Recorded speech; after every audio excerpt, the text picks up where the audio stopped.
Hello friend, स्वागत है आपका मेरे यूट्यूब चैनल फैक्ट विद प्रकाश में।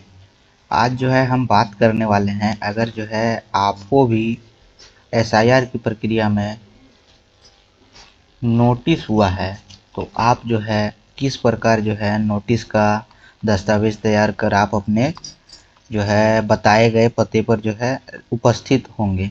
आपको सबसे पहले जो है मैं नोटिस दिखा देता हूँ कि किस प्रकार जो है नोटिस यहाँ पर होना स्टार्ट हो चुका है। जिनका कि एनोमली यानी किसी इन तरह का मिलान में गड़बड़ी या फिर संदिग्धता पाई गई है, उनका जो है यहाँ पर नोटिस हो रहा है और उन्हें जो है आवश्यक दस्तावेज जो है सम्मिलित करने होंगे।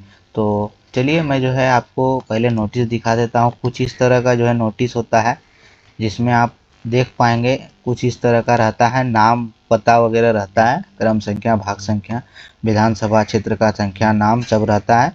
क्यूआर कोड रहता है, नोटिस नंबर भी आपको देखने को मिल जाएगा ऊपर में। और इसमें आपको लिखा हुआ देखने को मिलेगा, आपके विधानसभा निर्वाचन क्षेत्र में मतदाता सूची की विशेष गहन पुनरीक्षण एसआईआर चल रहा है। आपका विधिवत हस्ताक्षरित गणना प्रपत्र प्राप्त हो गया है। जांच के बाद यह पाया गया कि आपने अपने या अपने रिश्तेदार से जुड़ी जानकारी नहीं भरी है, जिनसे पिछले एसआईआर की दौरान तैयार की गई वोटर लिस्ट में आपको या आपके रिश्तेदार को रजिस्टर्ड वोटर के तौर पर साबित किया जा सके। अब जो है आगे देखेंगे, पिछली एसआईआर के दौरान तैयार की गई मतदाता सूची से कोई मिलान न होने या गलत मिलान होने की संभावना को देखते हुए आपसे अनुरोध है कि आप ईसीआई द्वारा निर्धारित मूल दस्तावेजों गणना प्रपत्र के पीछे की ओर सूचना पत्र में इस नोटिस के साथ संलग्न, इसके पीछे ही आपको एक पेज है जिसमें आपका दस्तावेज बताया गया है, क्या दस्तावेज आपको सबमिट करने हैं के साथ 31 अगस्त 2026। ये तारीख जो है आपके नोटिस में अलग हो सकती है और समय भी आपका अलग हो सकता है। यह जो है इस नोटिस के अनुसार है।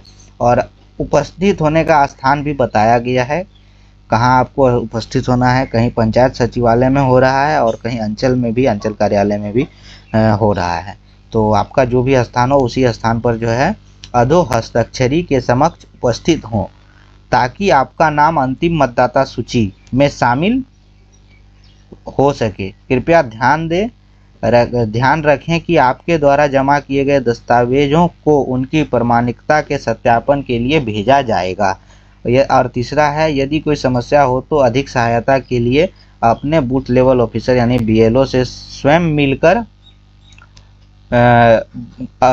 ईसीआई नेट द्वारा कॉल बुक कर सकते हैं। यहाँ पर जो है मोबाइल नंबर दिया रहता है और बीएलओ का नाम रहता है।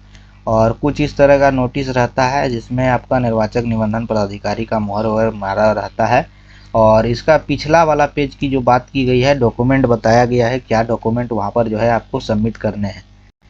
तो सबसे पहले जो है नोटिस का पिछला पेज में आपको देखने को मिलता है, नोट में किसी सरकारी कर्मचारी को जो है गलत जानकारी देना भारतीय न्याय संहिता बीएनएस की धारा 217 के तहत आपराधिक अपराध है, जिसके लिए जेल की सज़ा हो सकती है। इसीलिए जो है आपको गलत जानकारी नहीं देना है। इसके रिलेटेड आपको मूल दस्तावेज और सत्य दस्तावेज जो है स्व अभिप्रमाणित स्व सत्यापित जमा करना है। दूसरा देखेंगे, मतदाता सूची में किसी एंट्री को तैयार करने, उसमें बदलाव करने, उसे सही करने, उसमें नाम जोड़ने या हटाने के संबंध में कोई झूठी घोषणा करना जन प्रतिनिधित्व अधिनियम 1950 की धारा 31 के तहत दंडनीय है, जिसके लिए जेल की सजा या जुर्माना या दोनों हो सकते हैं। तो यहाँ पर कुछ जानकारी दिया गया है जिसमें साफ तौर पर बताया गया है कि आपको गलत जानकारी नहीं देना है। अब जो है बात कर लेते हैं दस्तावेज जो है आपको क्या देना होगा। तो दस्तावेज कुछ यहाँ पर दिया हुआ है जिसमें से ही आपको दस्तावेज देना है। तो सबसे पहले देखेंगे दस्तावेजों की सांकेतिक पूरी नहीं सूची, यदि ऊपर बताया गया हो तो स्वयं पिता और माता के लिए अलग स्व सत्यापित दस्तावेज जमा करने होंगे। अब जो है दस्तावेज जो है क्या क्या है वो आपको देखना जरूरी है। इसी में से जो है आपको कोई दस्तावेज जो है आपको जमा करने होंगे। तो यहाँ पर पहला देखेंगे, किसी भी केंद्र सरकार, राज्य सरकार, पीएसयू के नियमित कर्मचारी, पेंशन भोगी को जारी किया गया पहचान पत्र या फिर पेंशन भुगतान आदेश।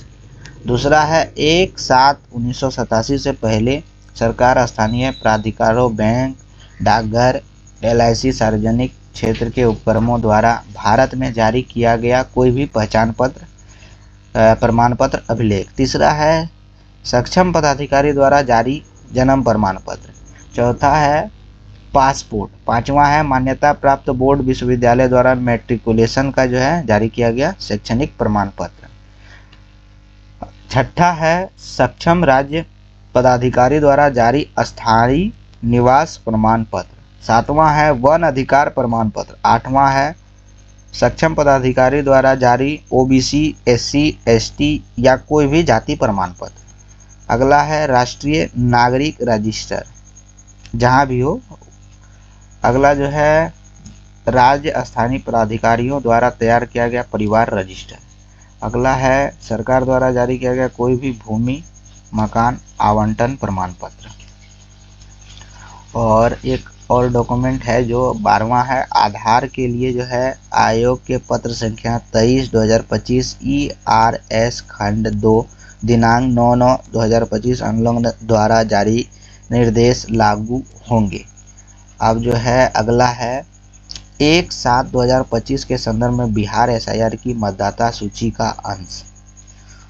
तो ये सारे डॉक्यूमेंट हैं, इन्हीं में से जो है आपको डॉक्यूमेंट सबमिट करने होंगे अपने जहाँ भी आपका जो है बताया गया है वहाँ पर, अगर आपको जो है नोटिस हुआ है। और मैं जो है इससे पिछला वीडियो बनाया हूँ जिसमें कि बताया हूँ कि चैनल पर भी अवेलेबल है कि आपका नोटिस होगा या नहीं होगा, जारी हुआ या नहीं हुआ, वो किस प्रकार आप खुद से देख पाएंगे। यह जानकारी जो है सभी के लिए है और जिन्हें नोटिस हुआ है उन्हें जो है इन्हीं में से कोई दस्तावेज़ तैयार करके देना होगा, या फिर जो आपके पास दस्तावेज़ तैयार है वो आप दे सकते हैं। इसमें निवास प्रमाण पत्र और ST, SC, OBC सर्टिफिकेट को भी मान्य किया है, इसीलिए आप जो है इसे भी आप दे सकते हैं अगर आपके पास है तो। और कुछ इस तरह का जो है कार्यालय उपयोग के लिए जो है यह पावती है, यह जो है पावती रसीद है, इसका पावती बनने वाला है। और बाकी डॉक्यूमेंट जो है कुछ इस प्रकार सबमिट करने होंगे। फिर जो है आपका जो अंतिम मतदाता सूची जारी किया जाएगा उसमें जो है आपका नाम आ जाएगा। अभी आपका जो है एनोमली में है, इसीलिए जो है आपका नोटिस हुआ है। एनोमली होने का कारण यही है कि सूची से मिलान न होना या फिर गलत मिलान होने की संभावना की वजह से जो है आपको एनोमली में रखा गया है और नोटिस जारी आपको हुआ है। तो जिन्हें भी नोटिस आया है घबराने की बात नहीं है, आप अपने BLO से भी संपर्क करके डॉक्यूमेंट के बारे में जानकारी ले सकते हैं। और जो डॉक्यूमेंट हमने बताया वो जो है आपके नोटिस के पीछे भी आपको देखने को मिलेंगे, उन्हीं में से किसी एक डॉक्यूमेंट को भी आप सबमिट करेंगे तो आपका जो है फाइनल मतदाता सूची में नाम आ जाएगा। आशा करते हैं यह जानकारी आपको अच्छा लगा होगा, तो वीडियो को लाइक कर लें और हमारे चैनल पर पहली बार आए हैं तो चैनल को सब्सक्राइब जरूर कर लें। ऐसे ही अपडेट हमारे चैनल पर आते ही रहते हैं। धन्यवाद।